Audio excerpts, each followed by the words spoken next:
loopholes, and we've have situations literally where there are some items that are priced at $20 that through a series of loopholes and processes, we have them being sold for $147. Again, what really is out there on the market for $20 being sold and amounts up to $47. That's just one example. I know my witnesses will speak more to that.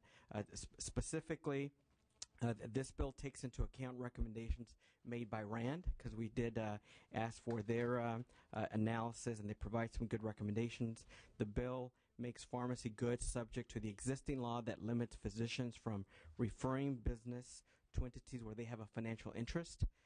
Also, the bill adopts a methodology for calculating the reimbursement for these products that would control prices until the administrative director of the Division of Workers' Comp adopts a more specific fee schedule.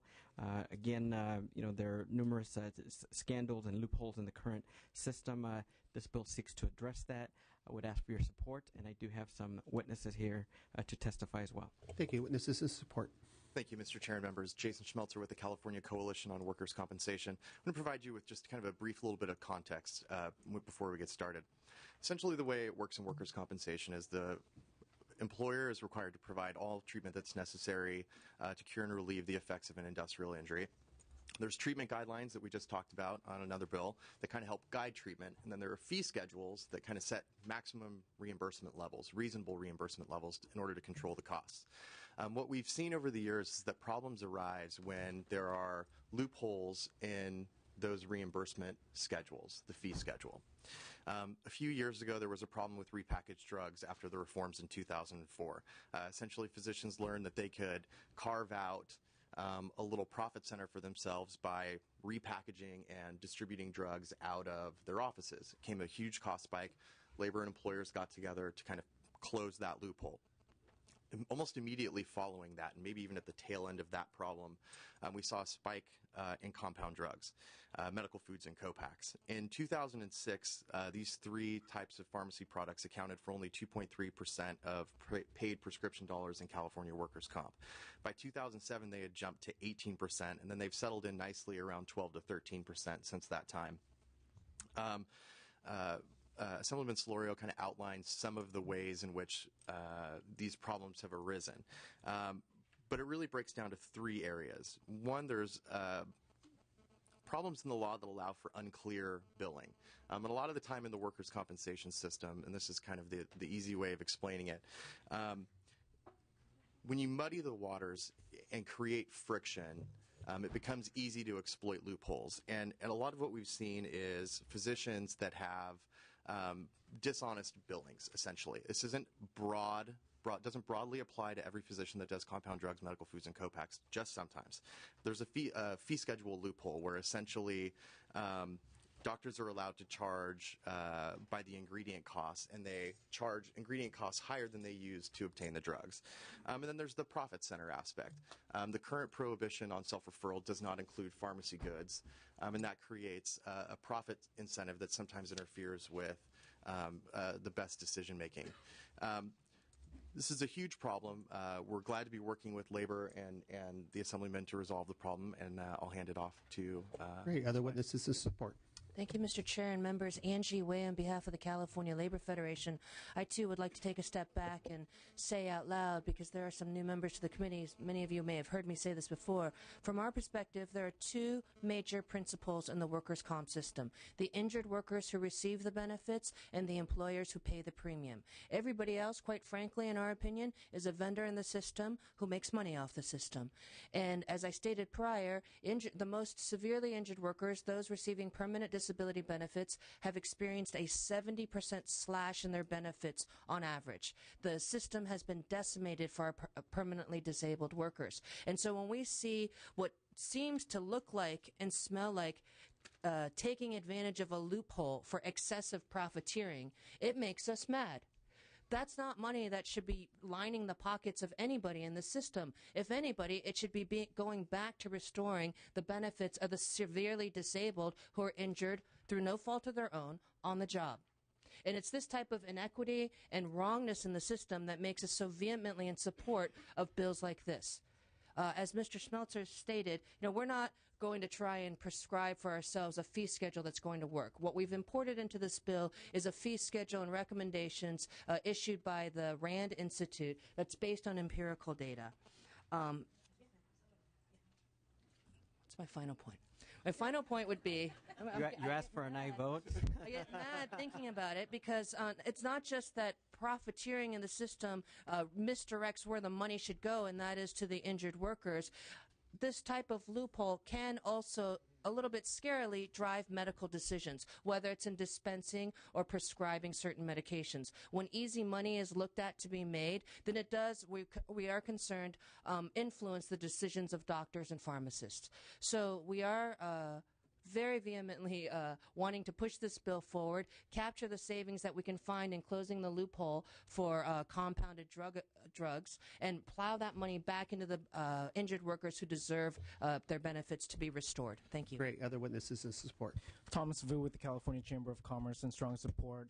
We think this is a good start to creating a fee schedule for compound drugs, as well as controlling one of the driving costs in the workers' comp system. Thanks. Don Shinsky on behalf of the Western Occupational and Environmental Medical Association. We're the regional component of the American College of Occupational and Environmental Medicine. Our docs are primarily the primary treating physicians in the system. Clearly we have a problem, and really the main question for us is whether this is the right way to fix it. We think it is. To a large extent, simply by turning the reimbursement for compounds, developing a fee schedule, essentially turning it into a math problem. I do want to underscore, though, that there is a small and important place for compounding within the system, particularly around topical analgesics, but it would be very easy to overstate what that role is. And to be honest, our members, we queried far and wide to find some doc who has a reason to be prescribing co-packs and medical foods, and to be honest, most of them really weren't sure what they were exactly. That said, what we do want to protect is the physician's right to dispense. And maybe that is the one area where we think this bill could use a little more work.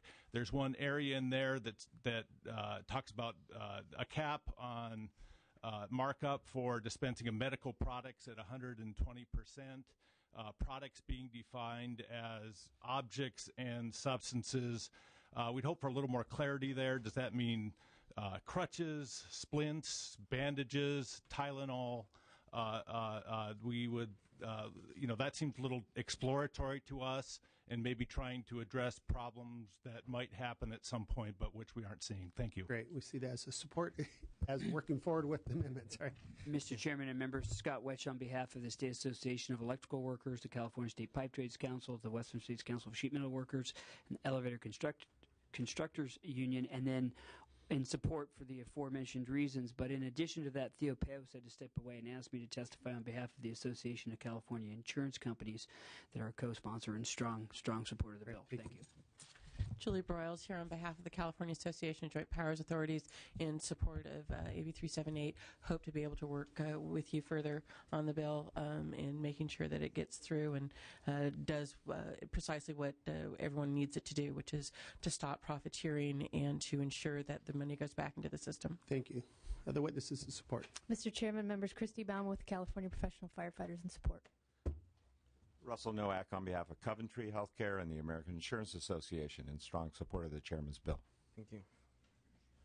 Mr. Chairman, John Latimer on behalf of Pacific Compensation in support of the bill. Great. Witnesses in opposition, please.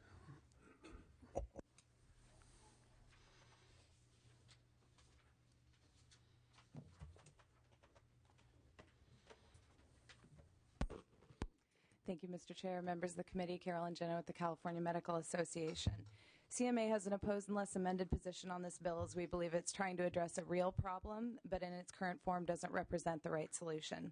We have acknowledged, as we did last year when Assemblyman Solorio amended his AB 2779 to address this issue, that there is indeed a problem, as shown by the increased share of billings for compounds in the workers' compensation system.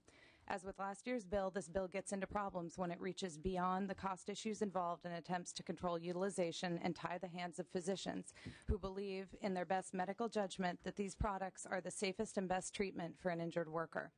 We believe wholeheartedly that there needs to be better cost controls built into the system for compounded drugs. The Cheeswick study spoke to this, and CMA has continually supported the entire time this has been an issue, the need for the Division of Workers' Compensation, the real experts on this issue, to develop a fee schedule for these products. This should be done as soon as possible. This bill also attempts to set up a pricing structure for the time period between the bill's implementation and the implementation of the fee schedule. At this time, we don't believe that that structure is sufficient to maintain access to these products and providers' ability to supply them. We are not the ones best fit to say what an appropriate pricing structure is. We would leave that to the pharmacy advocates. Moreover, this bill adds pharmacy goods to the existing state law banning physician self-referral, but redefines that term by adding over-the-counter medicines.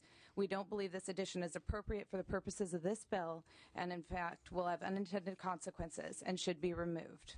We are committed to continuing to work with the author and sponsors of the bill, but until these issues are addressed through amendments, we must regretfully continue to oppose this measure.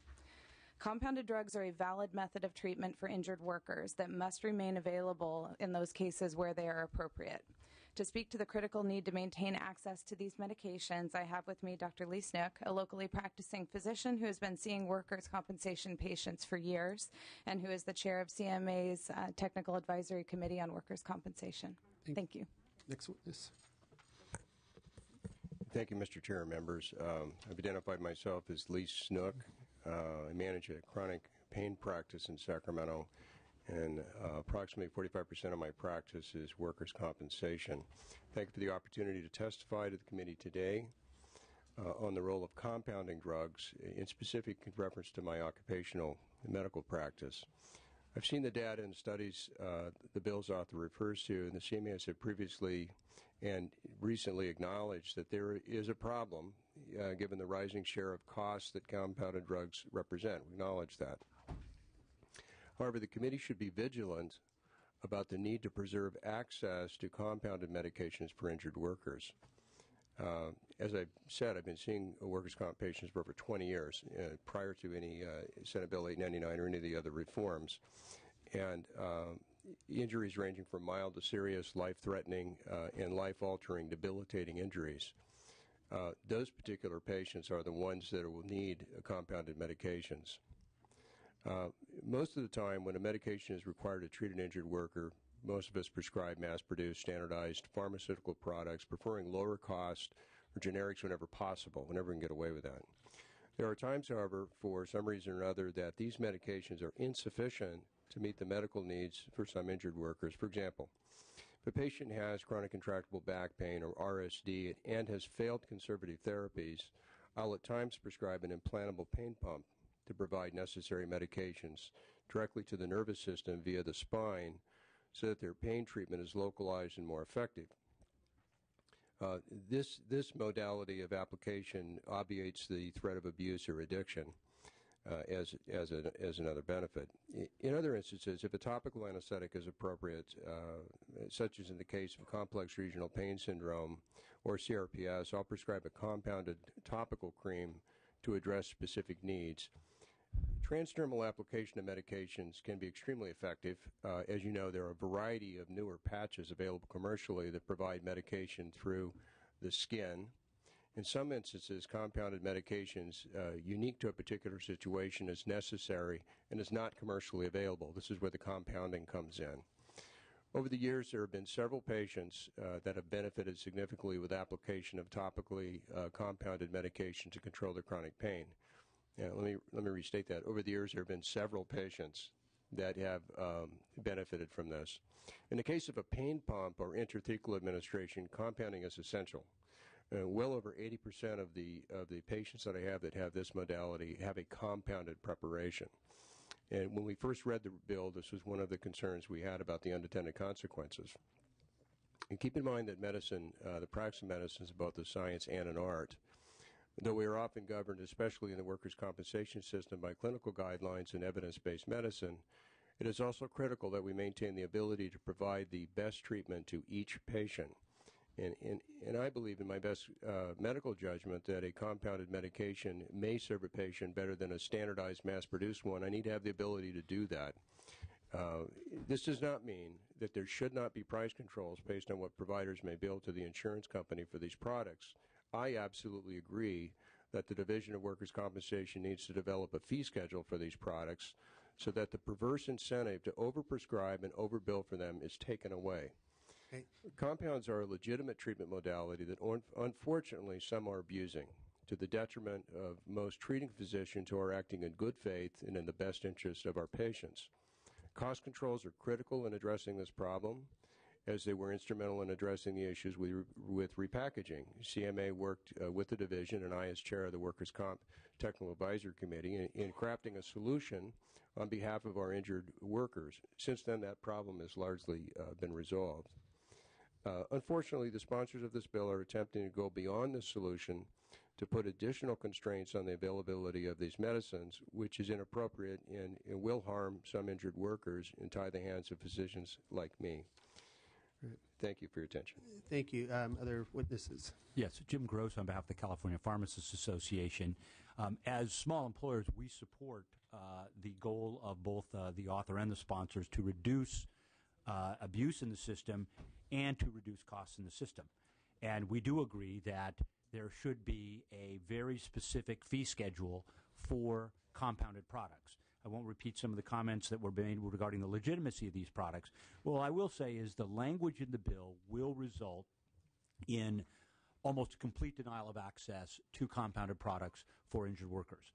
And the fundamental reason for that is that the interim fee schedule established by the bill is not one that will allow the pharmacist to dispense a product and be fairly reimbursed. They will be reimbursed under their cost. And therefore, injured workers who in fact do need these products will not get them. We worked with the author last year. We worked with the sponsors last year. We want a fee schedule to be established by the Division of Workers' Compensation. Unfortunately, I think the bill is backward. It establishes a formula and then hopes that the division at some point will develop a fee schedule. Fee schedule needs to be developed first. That's our position, and we hope that you take that into account as this bill moves forward. Thank you. Next witness.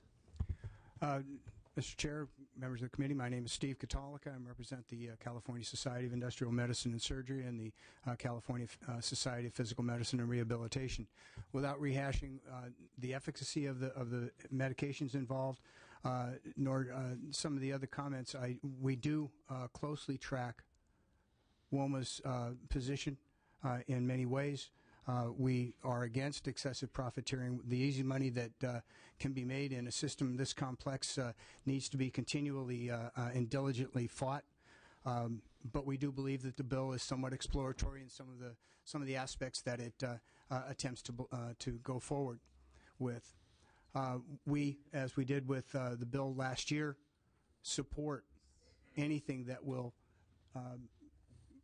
take out the abuse of any medication, whether it's dispensed through a pharmacy or from a physician's office.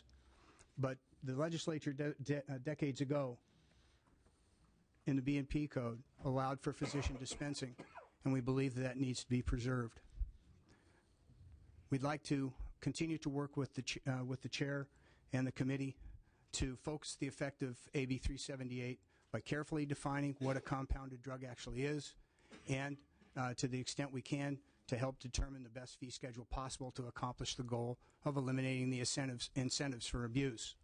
However, there is a different way, and that is that was alluded to by Mr. Gross with respect to the administrative director and the existing capability and authorization by the administrative director of the Workers' Compensation to use their existing authority to develop an appropriate fee schedule and restrictions to use for these abused medications. The advantage of this method includes a complete public hearing process where experts can provide input to the agency and thoroughly vet all the aspects and issues involved. This process could proceed relatively quickly and be in place much earlier than legislation. Our intent is to continue to work with the author and the committee on the bill. Our intention is to assure that the best care remains available to all of California's injured workers. Thank you. Other witnesses in opposition? Peter Kellison on behalf of the Pharmacy Access Coalition, which is a coalition of compounding pharmacy providers. I think the preceding witnesses did a good job in outlining a number of questions and concerns.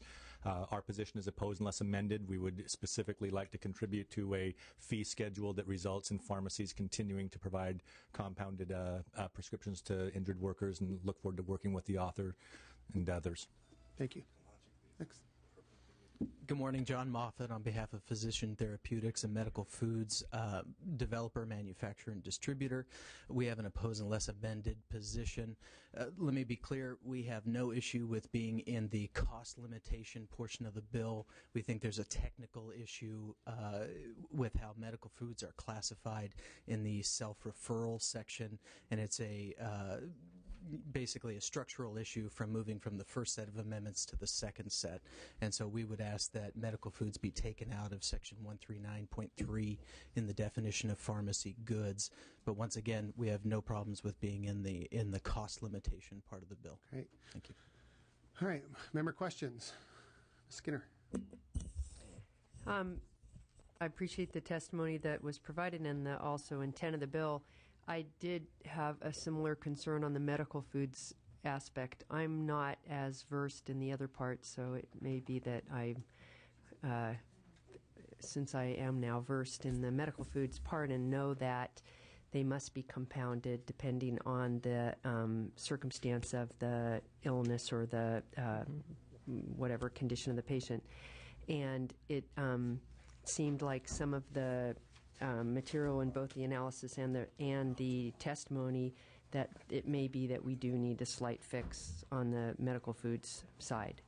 Well, we'll review that. Nothing in this bill bans compounded drugs or ban the dispensing of compounded drugs. We're just trying to bring some rationale to the pricing involved, as well as dealing with the self-referral aspect where you might have doctors referring business to compounding drug entities that they have a financial interest in. That's what the bill does. And that I totally support, right. But I also we'll review there are a limited number of compounders for the medical foods. Yeah. No, we'll review that, and I know the price is already high in that area. Yeah. Any other member questions? I have one for you, Mr. Chair. I know that in the past we've had the repackaging issue, and Airman agrees that there's a place for compounding drugs, I think, on both sides' testimony to that. And that's just a price structure that seems like there's a process in line for that, but I understand that it takes a while to go through that process. For previous instances, like when you had the repackaging of drugs for going out, how was that handled? Was it going through the process, or do we legislate a fee structure before it got implemented?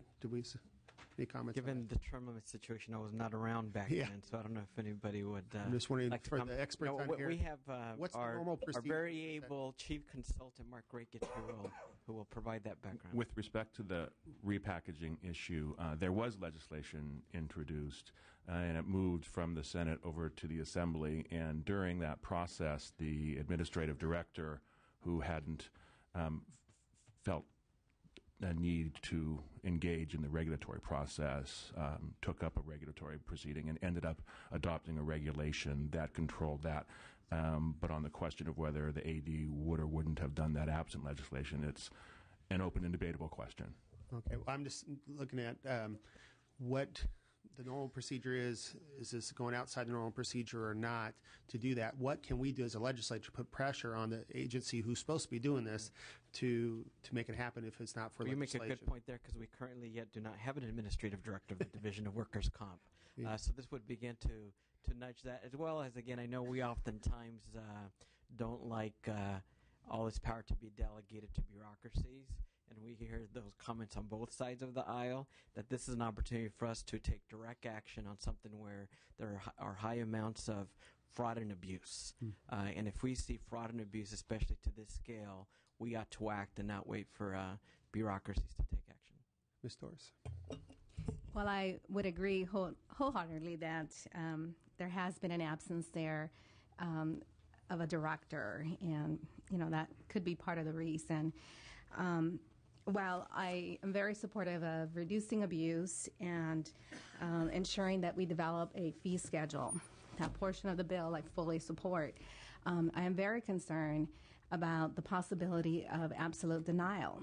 And more doctors moving to that, to denying patients because of the difficulty in the billing process. One must only look at a TV commercial, a drug commercial, to see the number of, you will cure this, but it could cause 100 other issues. And pretty much, if you look at the labels and you read the labels, I'm allergic to aspirin. There are many things, and aspirin is in many of these prescriptions.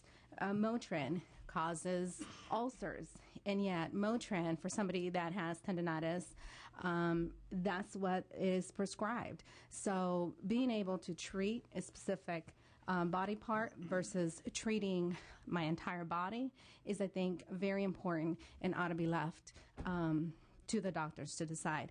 I am very supportive of figuring out if we can create or develop a fee schedule, and I would encourage you to do that. Very good. And then the bill does take into account a methodology for creating that fee schedule until the administration does so. I would also, tell you that, like in many industries, for every one bad actor, there are 99 good actors. And the 99 good actors right now are able to prescribe these compounded drugs in a way that is suitable for the patient and that is not excessively expensive. And again, with the priority that, the dollars for injured workers really be there for that rather than exorbitant prices in drugs and compounded drugs.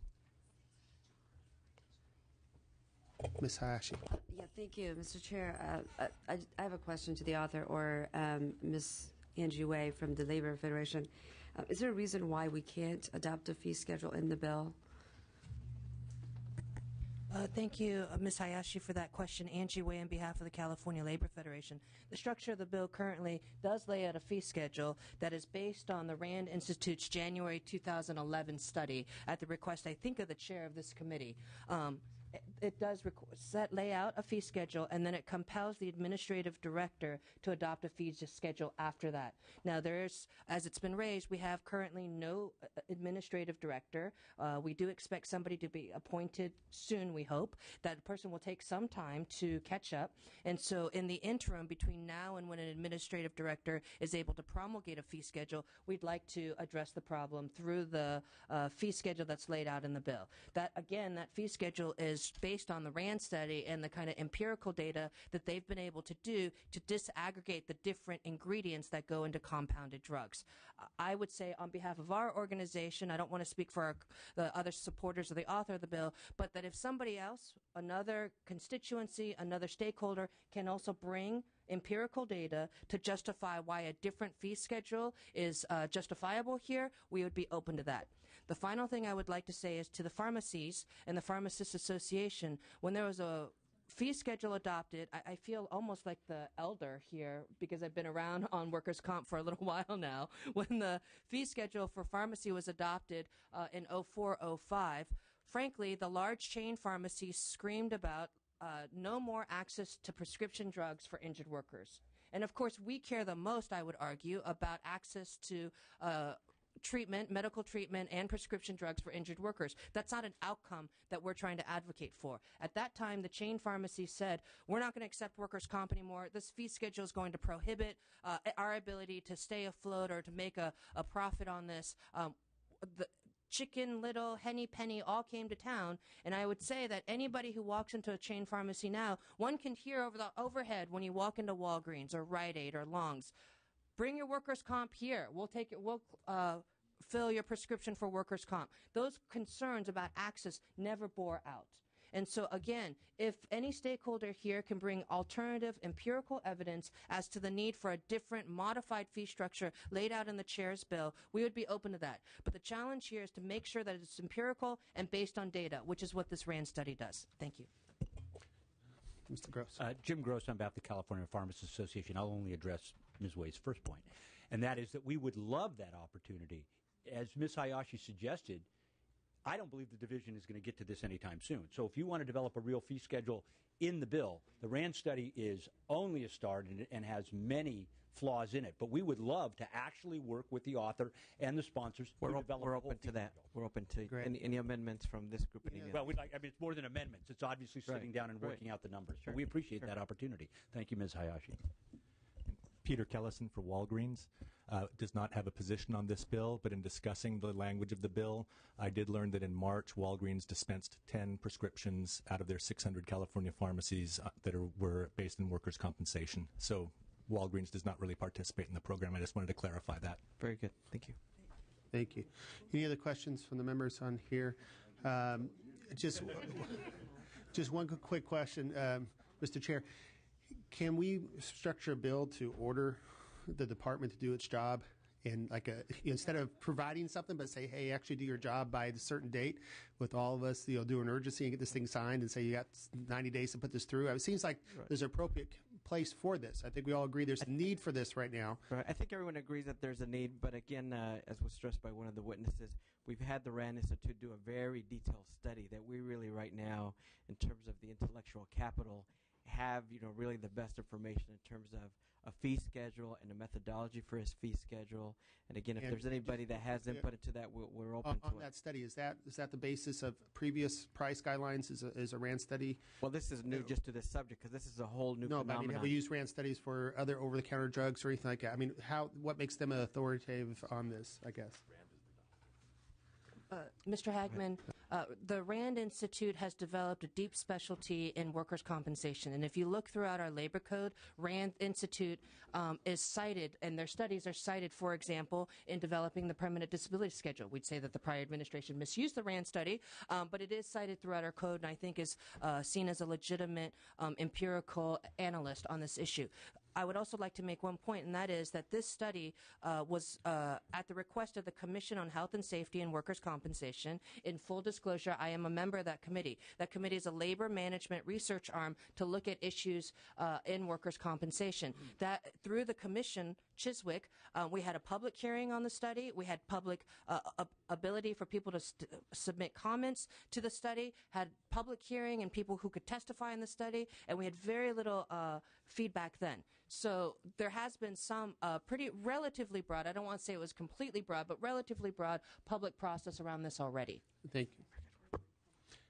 Entertain a motion at this point. I'll move the matter. Okay, Mr. Moskowski. We got a motion. We hear a second. A second from Ms. Carter. We'd like to close, Mr. Chair. I ask for your aye vote. Okay. Call the roll. Solorio? Aye. Solorio, aye. Hagman? I'm going to go aye on this because I get to see it 3 more times, and hopefully we get to a solution that we get this thing done better. Aye. Hagman, aye. Calderon? Calderon, aye. Carter? Carter, aye. Fuhrer? Fuhrer, aye. Grove? Hayashi? Aye. Hayashi, aye. Miller? Miller, aye. Olson? Skinner? Aye. Skinner, aye. Torres? Wykowski? I'm aye. Wykowski, aye. Bill's out. Thank you very much. We have 2 more items today. Hopefully we can all be brief, chair included. Next item is item number 5, AB 375 by Assemblymember Skinner.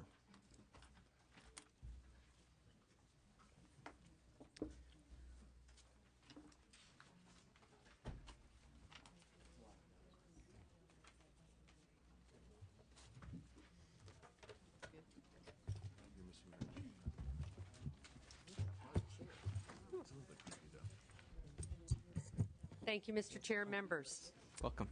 Wisely, lawmakers enacted laws that gave our public safety workers, firefighters and police, the presumptive eligibility or the benefit of the doubt in workers' comp cases if those police and firefighters contracted bloodborne diseases, MRSA staph infections, certain back injuries, a whole variety of other. Actually, for police and firefighters, it's even far, far greater. It's for cancer, it's for chemical exposed illnesses, and a whole range of, in effect, the benefit of the doubt on workers' comp if they contracted certain disabilities or illnesses.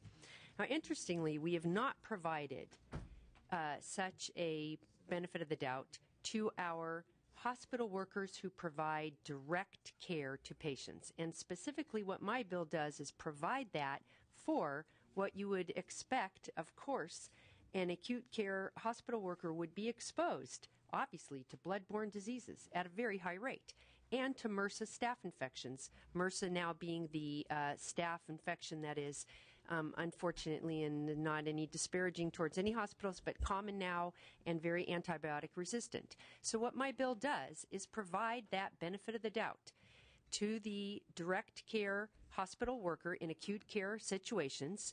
And so basically, if the employer feels that there's really good evidence that that provider, that direct care nurse or other kind of technician in the hospital contracted that illness or that disease in another context, they can still go to workers' comp and dispute, right? But what the bill does is when the injured worker who is at the most vulnerable period in terms of either dealing with that bloodborne disease or the MRSA does not have to go to workers' comp and prove what is a very common ailment in their employment context.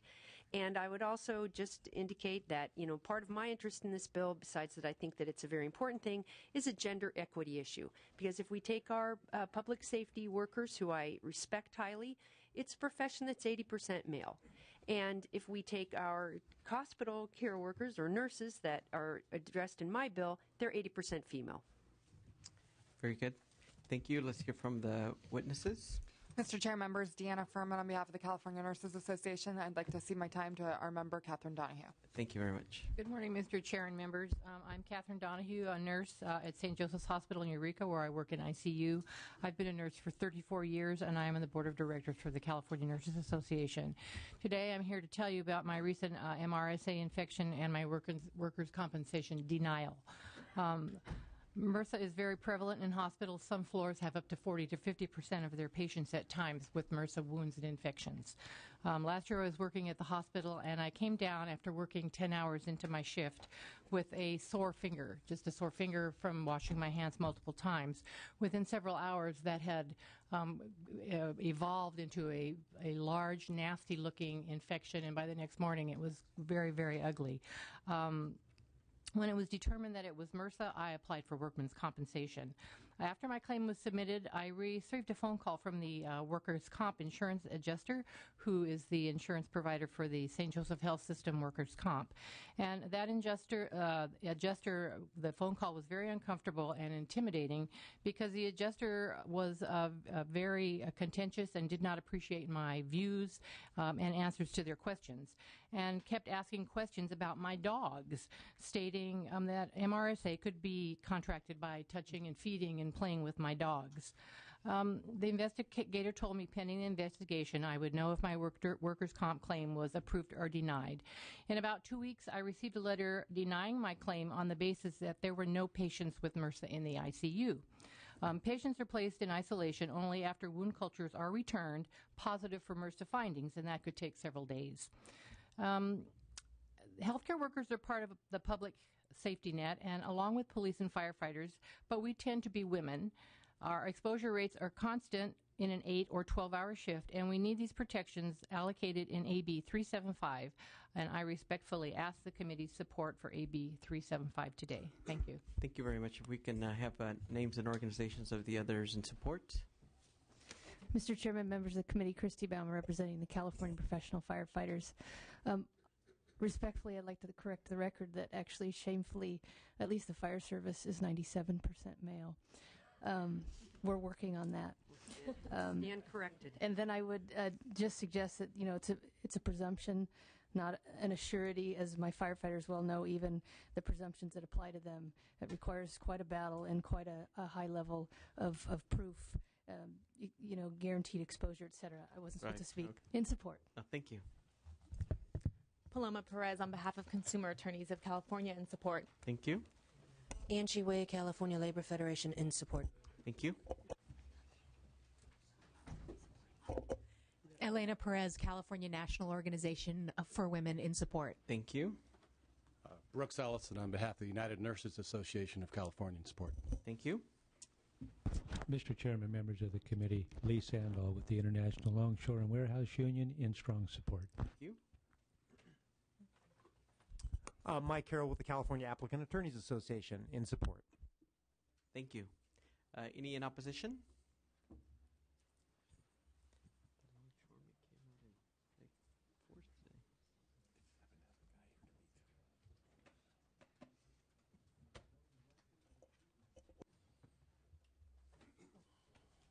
Mr. Chairman and members, Dennis Loper on behalf of the California Hospital Association. I have Ms. Lisa Moore with,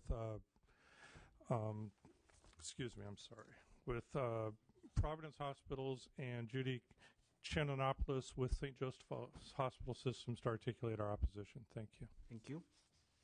Good morning. I'm Lisa Amor. I'm representing 5 hospitals from Providence Health and Services in Southern California and Los Angeles County. Oh, I'm sorry. Okay. I've been an RN in California for 22 years and currently specialize in occupational health. So essentially my patients are the healthcare workers of our hospitals.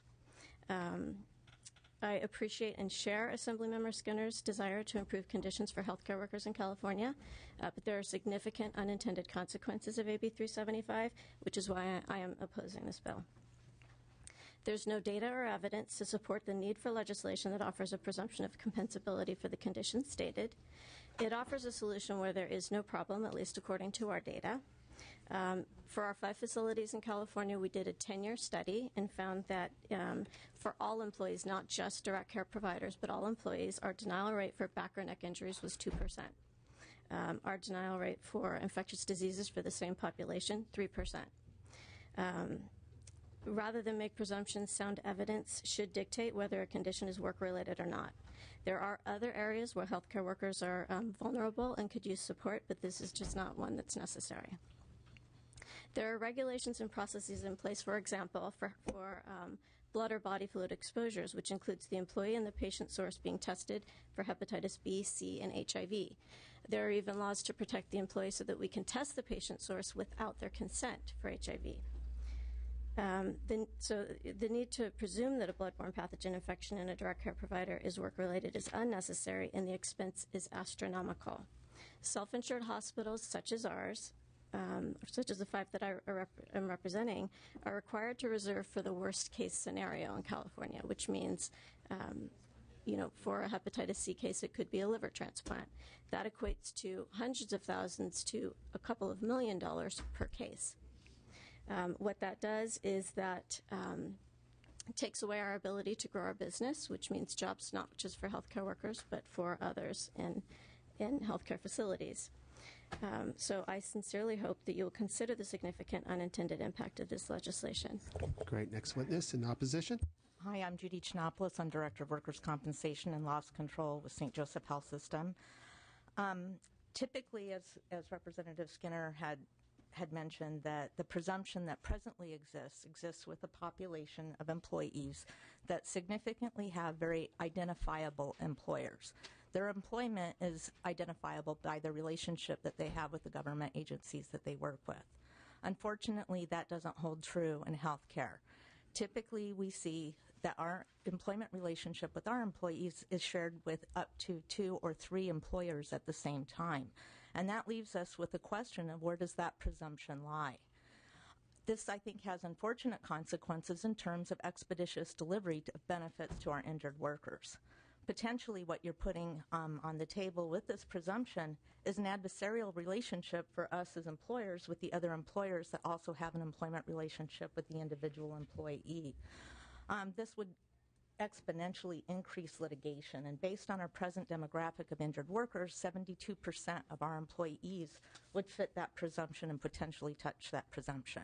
Our present litigation rate is 36%, and we estimate that this would increase it in such a way that the Workers' Compensation Appeals Board would also be burdened. The delay of benefits to the injured workers by this presumption would also force them into collecting state disability while this argument is being tested. Additionally, we would be seeing an unfair burden on the Workers' Compensation Appeals Board, also resulting in delays of medical treatment and benefits to injured workers. At present, it's approximately 60 days to get an expedited hearing at the Workers' Compensation Appeals Board. With the increase in litigation, we're anticipating that that would increase to 120 days, that individual would have to go without benefits and medical treatment and burden the state disability system. Thank you. Other witnesses in opposition? Name and organization, please. Thomas Vu with the California Chamber of Commerce in opposition. For the reasons previously stated, I just want to add very briefly that this bill would set a very troubling precedent because this would be the first time presumptions would be expanded into the private sector. Thank you. Thank you. Jason Schmelzer with CSAC Excess Insurance Authority and the California Coalition on Workers' Compensation. One very brief point. One of the most common criticisms of the California workers' compensation system is that it's overly complex and it costs us too much money to deliver a single dollar of benefits. Complicating the system further with presumptions for every type of employment, which is kind of what this goes down the road of, simply increases that cost of benefit delivery and isn't a good idea. For those reasons, we oppose the bill. Thank you. Faith Conley with the California State Association of Counties and oppose. Amber Wiley with the Association of California Healthcare Districts and the Alpha Fund in opposition. Iris Herrera with the California Special Districts Association representing public hospital districts in opposition. Steve Comer on behalf of the Board of Supervisors for Los Angeles County in opposition. Tim Lynch on behalf of the San Bernardino County Board of Supervisors and our public hospital in opposition. Okay, any questions from members at all? Mr. Calderon. I guess for the opposition, I have two questions, one relating to bloodborne and MRSA injuries, the other one related to neck and back. But MRSA, bloodborne injuries, I mean, isn't that easy enough to prove or disprove? I guess I'm talking to the hospital professional. Ordinarily, when a healthcare worker sustains a blood exposure, they're tested as a baseline. So we know, do we test the patient or not, or does this person already have something? And then we test the patient source. We also do follow-up testing for a year or more, depending on what the exposure was. So there's ways to determine the origin there. Correct. It would seem now with neck and back is a little different situation. Are you saying it's too difficult to show that the neck and back injury being claimed is work-related? Well, honestly, you have specific events. Those are relatively clear-cut. But typically, and particularly in an aging workforce, you have continuous traumas. These are not a one specific event. It's degenerative disc disease. These things occur over a long period of time. If you have two employers, then who has the presumption for that neck and back when there's equal 3 12-hour shifts with our employment, 3 12-hour shifts with a competitive hospital? Who has the presumption on that? So your question is where does the presumption apply, to which employer? To which employer? But not so much that the presumption, that the presumption applies and is difficult to prove. You think it's We have a 1% denial rate in that area, so it's very rare. We have a long tenure for our employees, and typically, how can you, if there's a 1% aggravation of even a pre-existing condition, the presumption already exists that you own that as an employer. The question is, when you're bringing in a imposition of a presumption, and particularly in a continuous trauma, we will have to delay benefits, and that's going to force those individuals into state disability. And while we have to provide the first $10,000 of medical expense, if it's a significant event, that's easily exhausted and very quickly. Thank you. You have a question over there? Yeah. Could I offer just a quick point of clarification on the bloodborne pathogen issue? That would be true if the claim were tied to a specific exposure. However, if you had a hospital worker that just happened to come down with one of these listed bloodborne pathogens and they didn't know where they were exposed, as the employer, you would essentially have to prove that there was no possible way that that person could have gotten that bloodborne pathogen from their time at the hospital. So, if specific, yes. If non-specific, no. Right, but it's a pretty specific bloodborne problem that you would expect to find 9 out of 10 times in some hospital setting and with some exposure. So I think I don't see it as an impossible burden, is I guess what I was getting at. Great. Mr. Miller. Thank you. My concern in drawing the connection to public safety in the public sector is as follows. We incentivize our police officers and firefighters through a retirement system to retire at a fairly young age, assuming they get into the profession when they're 20, 21 years old. They work 30 years, maybe under some new pension reform, they might work 35 years or so, and retire at age 50, age 55. Clearly, they could go into management work a little bit longer. So I have no doubt that the work that the nurses are doing might ultimately need some protection. I don't know where that would go. I have concerns that it would be that we're expanding a little bit too far in neck and back. The bloodborne is a concern. But I think to draw the connection to law enforcement that are generally retiring at age 50, where that same system is not generally set up in the nursing profession, and they may be working and lifting and doing the work a lot longer later in their life, it'd be very difficult to move forward with the bill. So I'm not saying I couldn't get there on some form of this, but I think it's really hard to draw the connection to public safety law enforcement based on those pretty much mandatory retirement ages. So thank you. Appreciate the comments. So I think the factors you're addressing relate primarily to the back and neck injury aspect of it, and not to the MRSA or the bloodborne, because obviously it's immaterial either how many years you've worked or when you retire in relationship to MRSA or bloodborne. Certainly there may be some correlation with, neck or back injuries that may relate to that, repetitive type of activity or something that could increase the possible likelihood of the injury.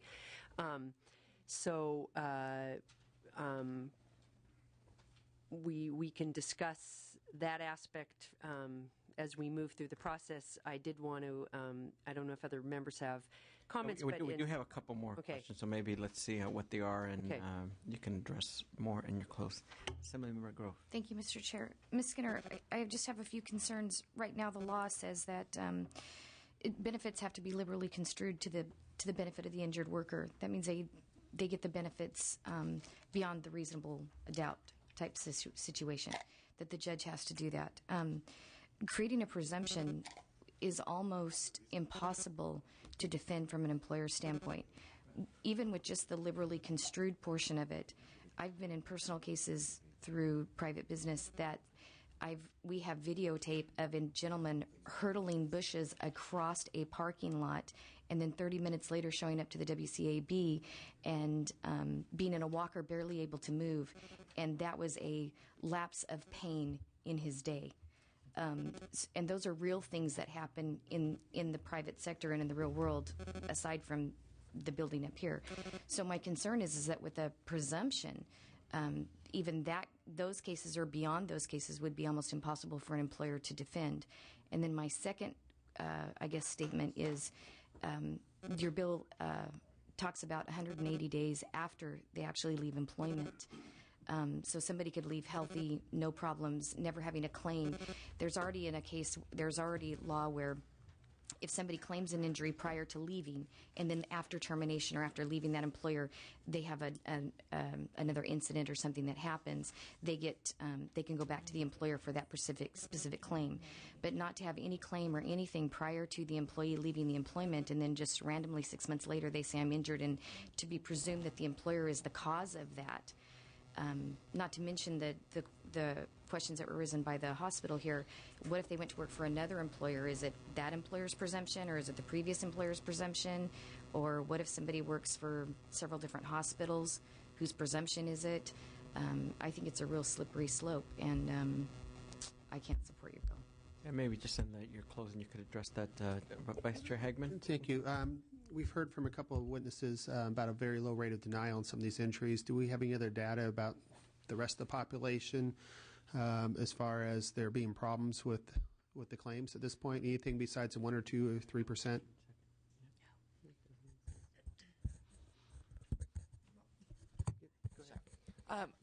Anecdotally, as our nurses get denied, we refer them out to applicant attorneys. So I would check into that with our labor reps. But one of the issues that our nurses experience, sort of what Ms. Donahue reported, is the fear and intimidation that they feel as they're applying for workers' comp and then investigation. So a lot of them often feel corralled and forced to use their private insurance rather than seeking the benefits that they deserve through the workers' compensation system. Okay. Well, just a quick comment. I'm one of the ones who supported the public safety presumption, I believe it was last year. And the reason I see a difference in here being a controlled environment versus an uncontrolled environment. When you work in a hospital setting, doctor's office, pretty much every patient's going to be documented. You're going to be having a trail of evidence, so to speak, that hopefully is readily available for claims. If there was abuse of demonstrated to me that the workers were not getting their claims adjusted, it sounds like it's a very small percentage. I think it'd be something different. The reason why I supported the public safety ones is you're in an environment that's really not tested. You're going, on a firing line for a week. You're not wearing your apparatus 24 hours a day. You're still breathing the soot and stuff. And some of those things take longer to show signs of evidence of injury based on cancer in the lungs or those type of injuries. I think everything else, if you could document it, then I think you should be able to go through the regular procedure. If we start applying it to one sector, one class, and then apply that, we're basically changing the rules all the way. What's going to stop next from doctors or mechanics or for any other benefit that way of not showing the evidence-based injury. So if you have any comments of why this is similar to that situation where you have an environment that you cannot track or test within a short period of time to actually direct evidence to show a claim, or that there's abuse of not being denied, then I'll be happy to reconsider. We can answer that in the close as well. Let's take, we need a motion and a second so we can. We have a motion by Senator Hayashi. I'll second. Second by Senator Wachowski. If you could, in your close, address some of these last statements. Okay, I'll try. And on the issue, Assemblymember Hagman, you raised, interestingly, I conclude the sort of the opposite in that because it is that controlled, then the employer, if they feel that the claim is being made wrongfully, has the ability to then dispute it, and it's relatively easy to do so. And that if we look at why we would put a presumption in any case, in any situation with the worker, I mean, part of it is because a injured person or an ill person is at their most vulnerable, and to have to themselves prove that it was contracted or achieved on the workplace is in effect an unfair burden.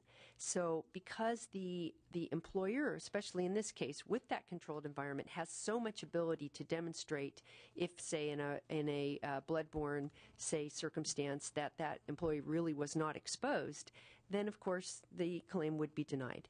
And on the case around the issue of that with presumption, all claims would just, all, say, nurses or the direct care workers in the acute setting would automatically just be move forward, even in public safety, with the kind of presumptive eligibility they have.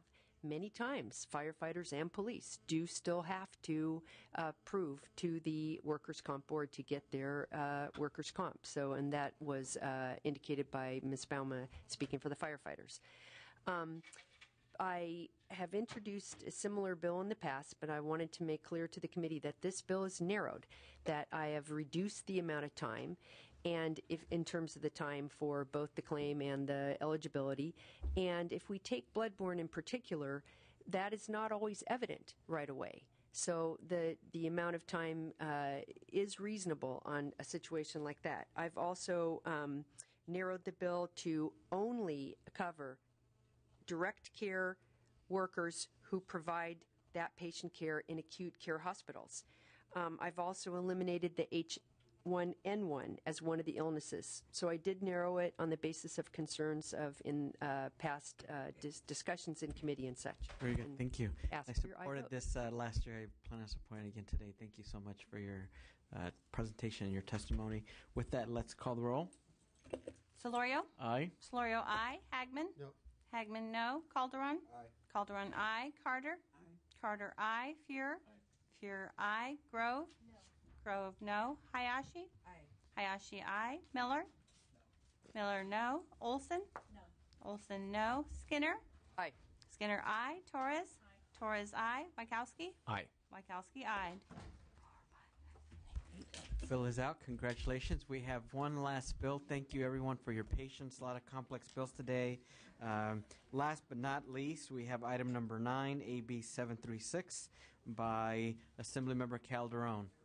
Thank you for your patience, Assemblymember Calderon.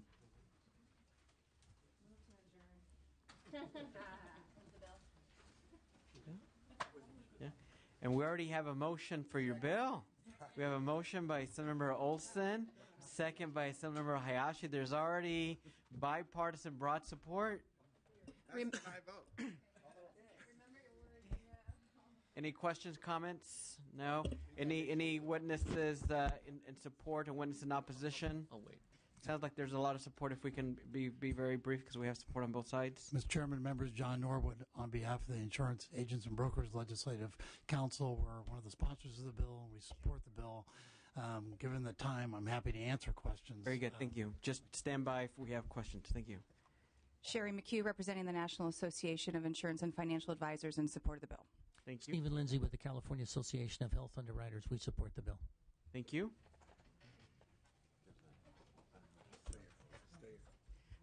Any others in support? Any witnesses in opposition or individuals with concerns or ideas for the bill? Thank you, Mr. Chair. Michael Martinez here on behalf of the Department of Insurance, and to that point, concerns. We have generally expressed, department staff have generally expressed these concerns with the sponsors and with the author's staff late last week and then earlier this week. And that, again, on that concerns from the Insurance Commissioner, Dave Jones, and the department, there are three buckets. Primarily that we feel that, at least in our interpretation of the bill's most recent amendments, that it will for the first time allow insurance agents to designate themselves as brokers and in turn be able to charge broker fees on consumers in addition to premium. It's something that be very new. It's something that for the last 50 years they have not. Brokers charge fees, agents may not. And so that's something of again, a concern that we have. Secondly, that we believe that AB 736 could eliminate the longstanding virtually automatic vicarious liability of health insurers for the errors and omissions of their agents. And so really the main reason that life and health insurance has been sold by agents, not the brokers, is that the consumers could look to an insurer for recourse for an agent's error or omission. So that's another area of concern that we have. Another area is that something that we've discussed also with the brokers and sort of with the sponsors and with the author's office, is that we believe that it could permit substantial circumvention of the medical loss ratio provisions of the federal health care reform, PPACA, or the Affordable Care Act. And so we feel that we want to work with the author's office and the sponsors of the bill in wanting to be able to work that out, I guess massage the bill as it goes forward. But again, that we feel that 736 as it's written would allow health insurers to eliminate commissions, which are a component of premium, and have their producers charge broker fees instead. And so as some may know, that the MLR does dictate an 80 to 85% MLR ratio for administrative costs and then direct benefits back to the consumers. We feel that, again, that just given the current federal guidelines, that it does consider premiums to be all monies paid as a condition of receiving coverage. And so with that being said, we look forward to working with the author's office and the sponsors on these concerns. Thank you. Thank you. I would encourage that. Another witness in opposition, concerns? Hi. Good morning. Ignacio Hernandez on behalf of the Consumer Watchdog. We actually have adopted an opposed position on this bill. We distributed a letter to the author last night, and that's why we're not reflected. But as deference to the committee and normal protocol in this committee, I'll just express kind of our concerns. I think the Commissioner's Office addressed some of those, and let me just again highlight, last year's omnibus bill, which was carried by this committee, did contain a licensing for the brokers, and now this bill seems to retreat from that commitment, and that was based on kind of model standards that were adopted. So we are definitely concerned with that retreat. We're also concerned with the potential impact on the medical loss ratio. That standard did contemplate the impact on brokers' fees, and so we think that this again does run directly opposed to what we were trying to accomplish with medical loss ratio, both state level and at the federal level in particular. There's a similar bill currently at the federal level being debated. Consumer Watchdog is also opposing it at the federal level in terms of the types of changes that are proposed by this bill. So assuming if the bill goes forward, we will we'll have more sit down with the sponsors and proponents. We've worked with them before, even when we've been on different sides. We will continue to do that, but based on the timing of our opposition when we adopted it yesterday, I'll leave my comments at that, but I am available for questions. Sure. You did quite well. Thank you very much. Senator Fear. Yeah, given the time, I'll be brief. I had the opportunity to sit down with an advocate for the sponsor of the bill a couple days ago, and I expressed then what I want to express now. I think there is value in the transparency elements that this bill could offer, and I think that's important. I also am very deeply concerned, actually, about the two critiques of the bill that have been offered by the opponents. The latter critique, that it has a potential impact on the medical loss ratio, needs to be translated into English. Mm-hmm. And what that means is the potential for health insurance costs for consumers to go up because of this legislation. And that's potential that none of us can, I think, lightly take at the moment when we are all trying to find ways to put to require justification for those increases. Otherwise, they ought not be put in place. I think the consumer protection concerns raised by the Department of Insurance are also legitimate concerns. Having said these things, I think it is possible for legislation to emerge that reflects the best of the transparency goals expressed by the author and the sponsor, and that eliminates the concerns, or that it fully addresses the concerns that have been addressed in critique. So today I'm going to vote against the bill. I'm optimistic that by the time it reaches the floor, it'll be sufficiently amended that it's worth supporting. Right.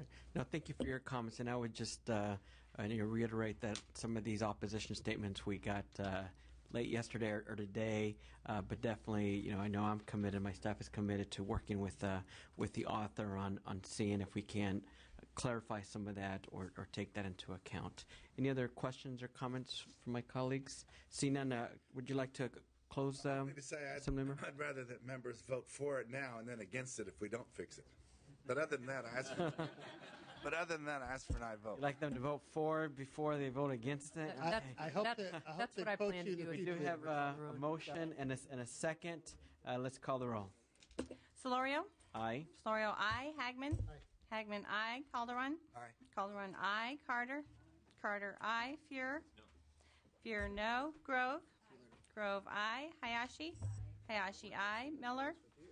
Miller, aye. Olson? Aye. Olson, aye. Skinner? Skinner, aye. Torres? Aye. Torres, aye. Wykowski? Aye. Wykowski, aye.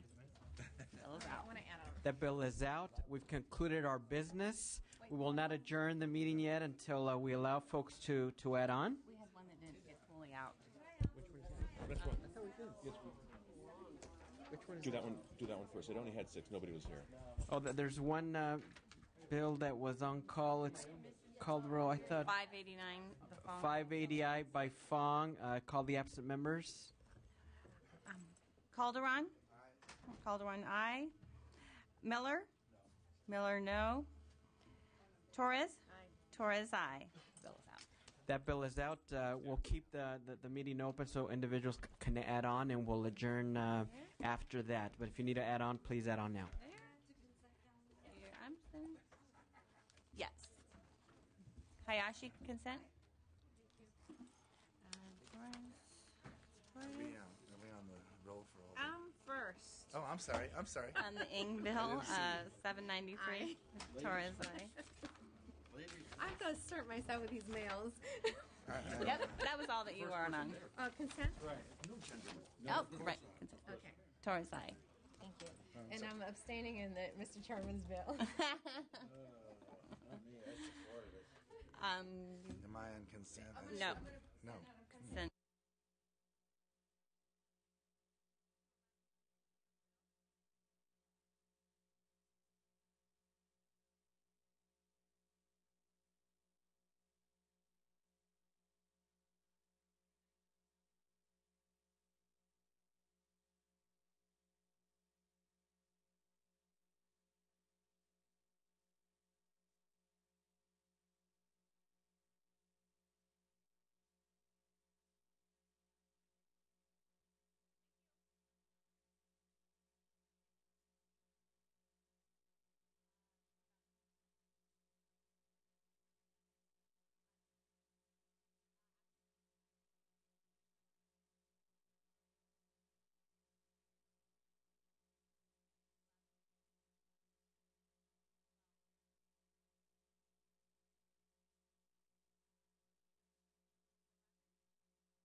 We're done. The Assembly Insurance Committee is now adjourned.